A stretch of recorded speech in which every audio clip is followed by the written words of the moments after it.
विधानसभा निवडणुकांसाठी भाजपनं आपल्या 99 उमेदवारांची पहिली यादी घोषित केली आहे. या यादीमध्ये अनेकांना तिकीट रिपीट करण्यात आलं असून काही नवे चेहरे सुद्धा देण्यात आलेत.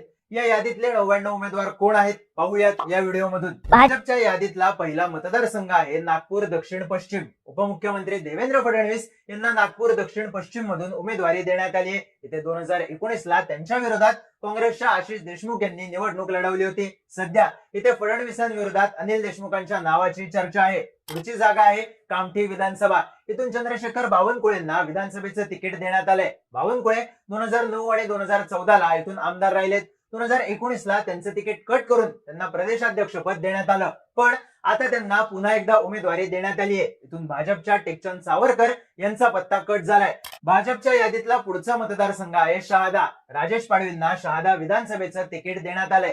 पाडवी इथले विद्यमान आमदार असून त्यांना पुन्हा एकदा तिकीट रिपीट करण्यात आलंय. एक स्पीड वाढव. भाजपच्या यादीतला पुढचा मतदारसंघ आहे नंदुरबार. इथून आदिवासी विकास मंत्री विजयकुमार गावित यांना पुन्हा एकदा तिकीट देण्यात आलंय. गावित गेली 30 वर्ष इथले आमदार आहेत. भाजपच्या यादीतला पुढचा मतदारसंघ आहे धुळे शहर.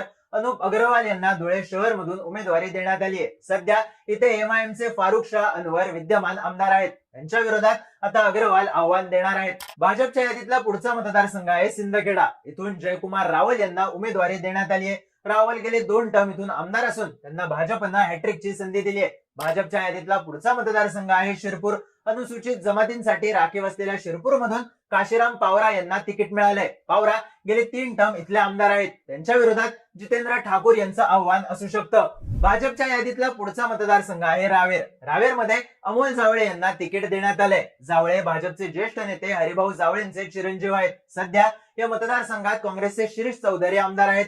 भाजपच्या यादीतला पुढचा मतदारसंघ आहे भुसावळ. भुसावळ मधून संजय सावकारे यांना चौथ्यांदा उमेदवारी देण्यात आली आहे. ते गेले 3 टर्म इथून आमदार म्हणून निवडून येत आहेत. त्यांच्या विरोधात मधु मानवतकर लढू शकतात. भाजपच्या यादीतला पुढचा मतदारसंघ आहे जळगाव शहर. जळगाव शहर मधून सुरेश भोळे यांना तिकीट रिपीट झालंय. भोळे इथले 2 टर्मचे आमदार असून त्यांना तिसऱ्यांदा तिकीट मिळालंय. भाजपच्या यादीतला पुढचा मतदारसंघ आहे चाळीसगाव. चाळीसगाव मधून मंगेश चव्हाण यांना उमेदवारी दिली गेली. मंगेश चव्हाण इथले विद्यमान आमदार असून त्यांना तिकीट रिपीट झालंय. त्यांच्या विरोधात ठाकरे गटाकडून उन्मेष पाटील यांच्या नावाची चर्चा आहे. भाजपच्या यादीतला पुढचा मतदारसंघ आहे जामनेर विधानसभा. जामनेर मधून भाजपचे मंत्री गिरीश महाजन यांना अपेक्षेप्रमाणे पुन्हा एकदा तिकीट मिळाले. गेली 30-35 वर्ष महाजनांचा मतदारसंघावर एक हाती होल्ड आहे. सध्या इथे त्यांच्या विरोधात शरद पवार गटाकडून दिलीप खोडपे यांना उमेदवारी मिळू शकते. भाजपच्या यादीतला पुढचा मतदारसंघ आहे चिखली विधानसभा. चिखलीतून श्वेता महाले यांना तिकीट रिपीट झालंय. महाले इथल्या विद्यमान आमदार आहेत. भाजपच्या यादीतला पुढचा मतदारसंघ आहे खामगाव विधानसभा. खामगाव मधून आकाश फुंडकर यांना उमेदवारी देण्यात आली आहे. फुंडकर गेल्या 2 टर्मचे आमदार असून त्यांना आता तिसऱ्यांदा संधी मिळाली आहे. भाजपच्या यादीतला पुढचा मतदारसंघ आहे जळगाव जामोद. इथे विद्यमान आमदार संजय कुटे यांनाच पुन्हा एकदा संधी देण्यात आली आहे. कुटे इथले भाजपचे गेले 3 टर्मचे आमदार आहेत. भाजपच्या यादीतला पुढचा मतदारसंघ आहे अकोला पूर्व. इथून रणधीर सावरकर यांना तिकीट मिळाले. रणधीर सावरकर गेले 2 टर्म इथले आमदार असून त्यांना पुन्हा एकदा भाजपकडून तिकीट मिळालंय. भाजपच्या यादीतला पुढचा मतदारसंघ आहे धामणगाव रेल्वे. इथून विद्यमान आमदार प्रताप अडसत यांना भाजपकडून उमेदवारी जाहीर करण्यात आली आहे. त्यांचा सामना काँग्रेसच्या वीरेंद्र जगताप यांच्याशी होऊ शकतो. भाजपच्या यादीतला पुढचा मतदारसंघ आहे अचलपूर. इथून प्रवीण तायडे यांना उमेदवारी मिळाली आहे. इथे सध्या प्रहार जनशक्तीचे बच्चू कडू आमदार असून ते तिसऱ्या आघाडीतून आव्हान देणार आहेत. भाजपच्या यादीतला पुढचा मतदारसंघ आहे देवळी मतदारसंघ. इथून राजेश बकाले यांना उमेदवारी मिळाली आहे. इथून काँग्रेसचे रणजित कांबळे यांचं त्यांच्या समोर आव्हान असणार आहे. भाजपच्या यादीतला पुढचा मतदारसंघ आहे हिंगणघाट. इथून समीर पुणावर यांना उमेदवारी मिळाली आहे. पुणावर इथले 2 टर्मचे आमदार आहेत. भाजपच्या यादीतलं पुढचं नाव आहे पंकज भोयर यांचं. भाजपनं पंकज भोयर यांना वर्धा विधानसभा मतदारसंघातून तिकीट दिलंय. ते इथले 2 टर्मचे आमदार आहेत. त्यांना भाजपनं पुन्हा संधी दिली आहे. त्यांच्या विरोधात इथं काँग्रेसकडून शेखर शिंदे यांना उमेदवारी मिळण्याची शक्यता आहे. मागच्या 2 टर्म मध्ये भोयर यांनी शिंदे यांनाच हरवत आमदारकी मिळवली होती. भाजपच्या यादीतलं पुढचं नाव आहे समीर मेघे. समीर मेघे यांना भाजपनं हिंगणा विधानसभा मतदारसंघातून मैदानात उतरवलं आहे. समीर मेघे हे हिंगणाचे 2 टर्मचे आमदार आहेत. भाजपनं त्यांना तिसऱ्यांदा तिकीट दिलंय. महाविकास आघाडीकडून तिन्ही पक्षांनी इथं दावा केलाय. भाजपच्या यादीतलं पुढचं नाव म्हणजे मोहन माते. माते यांना भाजपनं नागपूर दक्षिण मधून तिकीट दिलंय. ते इथले विद्यमान आमदार आहेत. यापूर्वी 1999 मध्ये भाजपच्या तिकिटावर त्यांनी याच मतदारसंघातून निवडणूक जिंकली होती. भाजपच्या यादीतलं पुढचं नाव म्हणजे कृष्णा खोपडे. खोपडे यांना भाजपनं नागपूर पूर्व मधून उमेदवारी दिली आहे. कृष्णा खोपडे हे इथले 3 टर्मचे आमदार आहेत. त्यांना चौथ्यांदा तिकीट रिपीट करण्यात आलंय. भाजपच्या यादीतलं पुढचं नाव म्हणजे विजय रहांगडाले. रहांगडाले यांना तिरोरा मतदारसंघातून तिकीट देण्यात आलंय. ते इथले 2 टर्मचे आमदार आहेत. त्यांना तिसऱ्यांदा भाजपनं तिकीट रिपीट केलंय. भाजपच्या यादीतलं पुढचं नाव म्हणजे विनोद अग्रवाल. अग्रवाल यांना गोंदिया मतदारसंघातून तिकीट देण्यात आलंय. विनोद अग्रवाल हे गोंदिया विधानसभा मतदारसंघाचे अपक्ष आमदार आहेत. आता त्यांना भाजपकडून कमळाच्या चिन्हावर उतरवण्यात आलंय. भाजपच्या यादीतलं पुढचं नाव म्हणजे संजय पुरम. संजय पुरम यांना भाजपनं एसटी राखीव असलेल्या आमगाव विधानसभा मतदारसंघातून मैदानात उतरवलंय. 2014 मध्ये मोदी लाटेत पुरम इथून निवडून आले होते. मात्र मागच्या निवडणुकीत काँग्रेसच्या सहस्राम कोरोटे यांच्याकडून त्यांना पराभवाचा सामना करावा लागला होता. तर भाजपनं पुन्हा त्यांच्यावर विश्वास दाखवलाय. भाजपच्या यादीतलं पुढचं नाव म्हणजे कृष्णा गजबे. कृष्णा गजबे यांना अनुसूचित जातींसाठी राखीव असलेल्या आरमोरी विधानसभा मतदारसंघातून तिकीट देण्यात आलंय. गजबे हे आरमोरीचे 2 टर्मचे आमदार आहेत. त्यांना तिसऱ्यांदा भाजपनं मैदानात उतरवलंय. भाजपच्या यादीतलं पुढचं नाव म्हणजे सुधीर मुनगंटीवार. मुनगंटीवार यांना भाजपनं बल्लारपूर मधून तिकीट दिलंय. मुनगंटीवार हे बल्लारपूरचे 3 टर्मचे आमदार आहेत. त्यांना पुन्हा तिकीट रिपीट करण्यात आले. लोकसभा निवडणुकीत भाजपनं त्यांना चंद्रपूर मधून मैदानात उतरवलं होतं, पण त्यांचा काँग्रेसच्या प्रतिभा धानोरकर यांनी पराभव केला. आता विधानसभेला त्यांना संधी देण्यात आली आहे. भाजपच्या यादीतलं पुढचं नाव म्हणजे बंटी भांगडिया. भाजपनं बंटी भांगडिया यांना चिमूर मतदारसंघातून उमेदवारी दिली आहे. ते इथले 2 टर्मचे आमदार आहेत. त्यांच्या विरोधात इथं विजय वडेट्टीवार यांच्या कन्या शिवानी वडेट्टीवार तयारी करत आहेत. भाजपच्या यादीतलं पुढचं नाव म्हणजे संजीव रेड्डी बोडकुरवार. बोडकुरवार यांना भाजपनं ओणी विधानसभा मतदारसंघातून तिकीट दिलंय. ते इथले 2 टर्मचे आमदार असून पक्षानं त्यांना तिसऱ्यांदा संधी दिली आहे. भाजपच्या यादीतलं पुढचं नाव म्हणजे अशोक उईके. अशोक उईके यांना भाजपनं राळेगाव मधून तिकीट दिलंय. उईके सलग 2 टर्म पासून इथून निवडून येतात. त्यांनाही भाजपनं पुन्हा संधी दिली आहे. भाजपच्या यादीतलं पुढचं नाव म्हणजे मदन येरावर. मदन येरावर यांना भाजपनं यवतमाळ विधानसभा मतदारसंघातून तिकीट दिलंय. मागच्या 2 टर्म पासून ते इथून भाजपच्या तिकिटावर निवडून येत आहेत. त्यांना यंदा हॅट्रिक करण्याची संधी आहे. भाजपच्या यादीतलं पुढचं नाव म्हणजे भीमराव केरम. केरम यांना किनवट विधानसभा मतदारसंघातून तिकीट देण्यात आलंय. केरम हे किनवटचे विद्यमान आमदार असून त्यांना दुसऱ्यांदा तिकीट देण्यात आलंय. भाजपच्या यादीतलं पुढचं नाव म्हणजे श्रीजया चव्हाण. श्रीजया चव्हाण यांना भोकर मधून संधी देण्यात आली आहे. इथं अशोक चव्हाण काँग्रेसच्या तिकिटावर निवडून आले होते. मात्र लोकसभा निवडणुकीच्या तोंडावर त्यांनी भाजपमध्ये प्रवेश केला. आता इथून अशोक चव्हाणांच्या कन्या श्रीजया यांना संधी देण्यात आली आहे. भाजपच्या यादीतलं पुढचं नाव म्हणजे राजेश पवार. राजेश पवार यांना नायगाव मधून तिकीट देण्यात आलंय. राजेश पवार हे नायगावचे विद्यमान आमदार असून त्यांना पुन्हा संधी देण्यात आली आहे. भाजपच्या यादीतलं पुढचं नाव म्हणजे तुषार राठोड. राठोड यांना भाजपनं मुखेड विधानसभा मतदारसंघातून तिकीट दिलंय. तुषार राठोड मुखेडचे विद्यमान आमदार असून भाजपनं त्यांना पुन्हा संधी दिली आहे. पुढचा मतदारसंघ आहे हिंगोली. हिंगोली मधून भाजपनं तानाजी मुटकुळे यांना संधी दिली आहे. ते गेले 2 टर्म आमदार असून हॅट्रिकच्या मार्गावर आहेत. पुढचा आहे जिंतूर मतदारसंघ, जिथून मेघना बोर्डीकर यांना भाजपनं तिकीट दिलंय. त्या इथल्या विद्यमान आमदार असून त्यांना पुन्हा संधी देण्यात आली आहे. पुढचा मतदारसंघ आहे परतूर. इथून बबनराव लोणीकर यांनाच तिकीट देण्यात आलंय. लोणीकर इथले 2 टर्मचे आमदार असून त्यांना तिसऱ्यांदा उमेदवारी देण्यात आली आहे. बदनापूर मधून नारायण कुचे यांना तिकीट देण्यात आलंय. एससी राखीव असलेल्या मतदारसंघामधून नारायण कुचे यांना सलग तिसऱ्यांदा संधी देण्यात आली आहे. मागच्या 2 टर्म त्यांनी विजय मिळवलाय. भोकरदन मधून संतोष दानवे यांचं नाव जाहीर करण्यात आलंय. रावसाहेब दानवे यांचे सुपुत्र असलेल्या दानवे यांना या मतदारसंघातून हॅट्रिकची संधी देण्यात आली आहे. त्यांचा सामना चंद्रकांत दानवे यांच्याशी होऊ शकतो. फुलंब्री मधून अनुराधा चव्हाण यांना तिकीट देण्यात आले. हरिभाऊ बागडे यांच्यामुळे हा भाजपचा बालेकिल्ला समजला जातो. संभाजीनगर पूर्व मधून अतुल सावे यांना उमेदवारी मिळाली आहे. राज्यात मंत्री असलेल्या अतुल सावे यांना आमदारकीची 3री टर्म जिंकण्याची संधी आहे. गंगापूर मधून प्रशांत बंब यांना सलग 3दा विजय मिळाल्यानंतर आता 4थ्यांदा आमदारकीची संधी मिळाली आहे. बागलाण मधून भाजपनं दिलीप बोरसे यांना संधी दिली आहे. त्यांना आता 3ऱ्यांदा आमदार होण्याचा चान्स आहे. चंदवड मधून राहुल अय्यर यांना उमेदवारी मिळाली आहे. त्यांना भाजपनं सलग 3ऱ्यांदा आमदारकीच्या रिंगणात उतरवलं असून त्यांना हॅट्रिक करायची संधी आहे. नाशिक पूर्व मधून भाजपनं राहुल डिकले यांना संधी दिली आहे. हा मतदारसंघ डिकले कुटुंबाचा बालेकिल्ला समजला जातो. त्यामुळे राहुल ढिकले यांना सलग दुसऱ्यांदा निवडून येण्याची संधी आहे. नाशिक पश्चिम मधून भाजपनं सीमा हिरे यांना उमेदवारी दिली आहे. त्यांना यंदा हॅट्रिक करायची संधी असेल.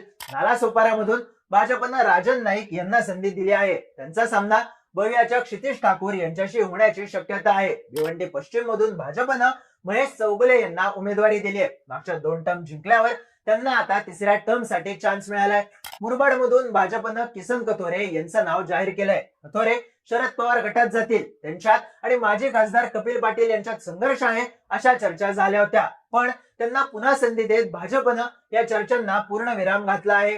कल्याण पूर्व मधून भाजपनं सुलभा गायकवाड यांना उमेदवारी दिली आहे. इथले 3 टर्म आमदार आणि सध्या गोळीबार प्रकरणात तुरुंगात असलेले गणपत गायकवाड यांच्या त्या पत्नी आहेत. त्यांच्या उमेदवारीनंतर शिंदे गटाची भूमिका महत्वाची ठरणार आहे. डोंबिवली मधून भाजपनं राज्याचे मंत्री रवींद्र चव्हाण यांच्यावरच सलग चौथ्यांदा विश्वास दाखवलाय. ठाणे विधानसभा मतदारसंघामधून भाजपनं विद्यमान आमदार संजय केळकर यांचंच तिकीट रिपीट केलंय. त्यांना इथून हॅट्रिक करण्याची संधी देण्यात आली आहे. ऐरोली मधून भाजपनं गणेश नाईक यांना उमेदवारी दिली आहे. आपल्या मुलाच्या उमेदवारीवरून नाराज होऊ शकणारे गणेश नाईक यांची नाराजी रोखत भाजपनं या कसलेल्या नेत्याला बळ दिलं आहे.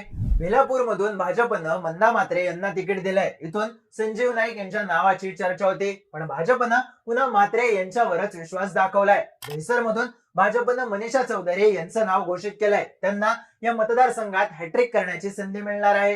मुलुंड मधून भाजपनं मिहीर कोटेचा यांना संधी दिली आहे. लोकसभेला पराभव झाल्यानंतर भाजपनं कोटेचा यांना विधानसभेवर संधी देत त्यांचं पुनर्वसन करायचा प्रयत्न केलाय. कांदिवली पूर्व मधून भाजपनं अतुल भातखळकर यांना पुन्हा उमेदवारी घोषित केली आहे. गेली 2 टर्म ते कांदिवली पूर्व मधून निवडून येत आहेत.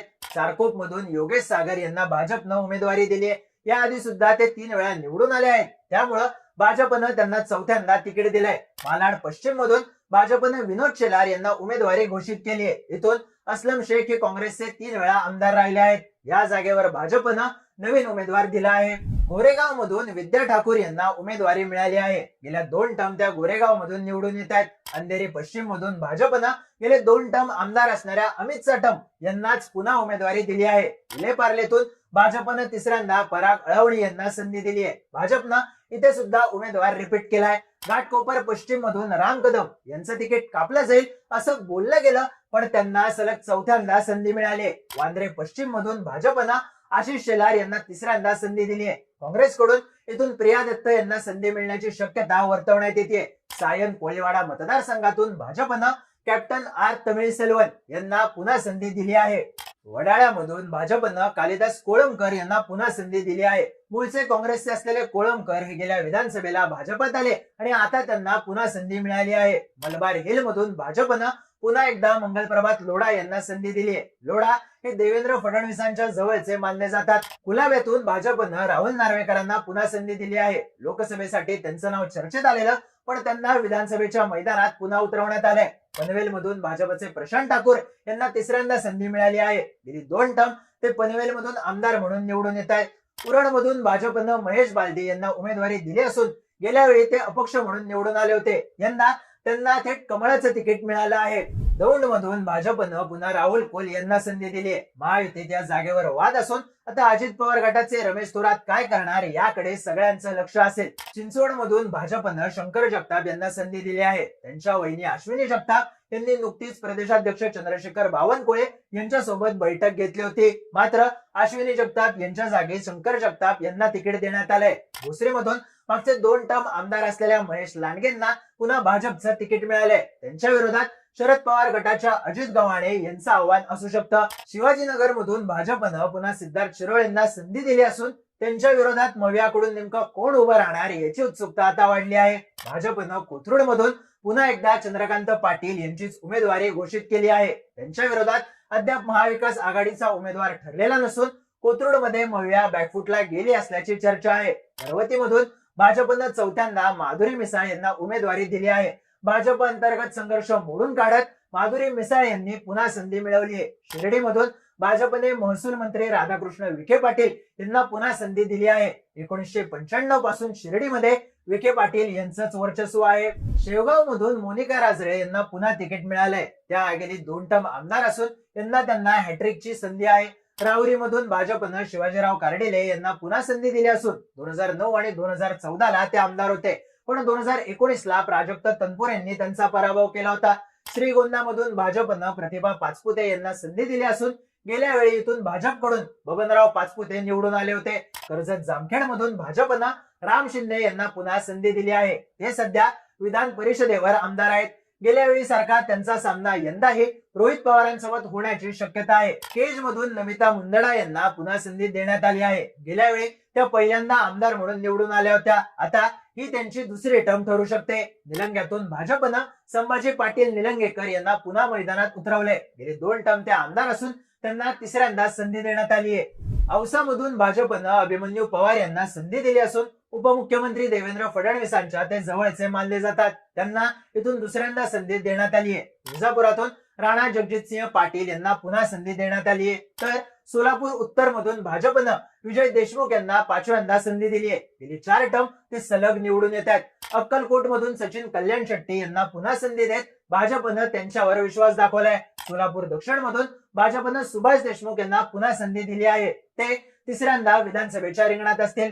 माड खटाव मधून जयकुमार गोरे यांना संधी देण्यात आली असून गोरे यांना आमदारकीची 4थ्यांदा संधी मिळू शकते. कराड दक्षिण मधून अतुलबाबा भोसले यांना संधी मिळाली आहे. अतुल भोसले यांचा गेल्या 2 निवडणुकांमध्ये पराभव झालेला असतानाही यंदा भाजपनं त्यांच्यावरच विश्वास दाखवलाय. त्यांच्या विरोधात काँग्रेस नेते आणि माजी मुख्यमंत्री पृथ्वीराज चव्हाण यांचं आव्हान असू शकतं. साताऱ्यामधून भाजपनं शिवेंद्रराजे भोसले यांना संधी दिली आहे. त्यांनी या आधीच हॅट्रिक केली असून आता ते 4थ्या वेळेस निवडणुकीला सामोरे जात आहेत. कणकवलीमधून नितेश राणेंना पुन्हा एकदा संधी मिळाली. नितेश राणेंची ही तिसरी टर्म असू शकते. गेल्या वेळी ते भाजपकडून तर 2014ला काँग्रेसकडून निवडून आले होते. कोल्हापूर दक्षिण मधून भाजपनं पुन्हा अमल महाडिक यांना संधी दिली आहे. गेल्या वेळी अमल महाडिक यांचा पराभव झाला होता. आता त्यांना भाजपनं पुन्हा संधी दिली आहे. इचलकरंजी मधून राहुल आवाडे यांना तिकीट मिळाले. आमदार प्रकाश आवाडे यांचे चिरंजीव राहुल आवाडे आहेत. ते पहिल्यांदाच आपलं नशीब विधानसभेला आजमावत आहेत. मिरजेतून भाजपनं मंत्री असलेल्या सुरेश काळे यांना पुन्हा संधी दिली आहे. सांगलीतून सुधीर गाडगीळ यांचं तिकीट रिपीट करण्यात आलंय. भाजपच्या 99 जणांच्या उमेदवारी यादीबद्दल तुम्हाला काय वाटतं? तुमची मतं आणि प्रतिक्रिया कमेंट करून नक्की सांगा.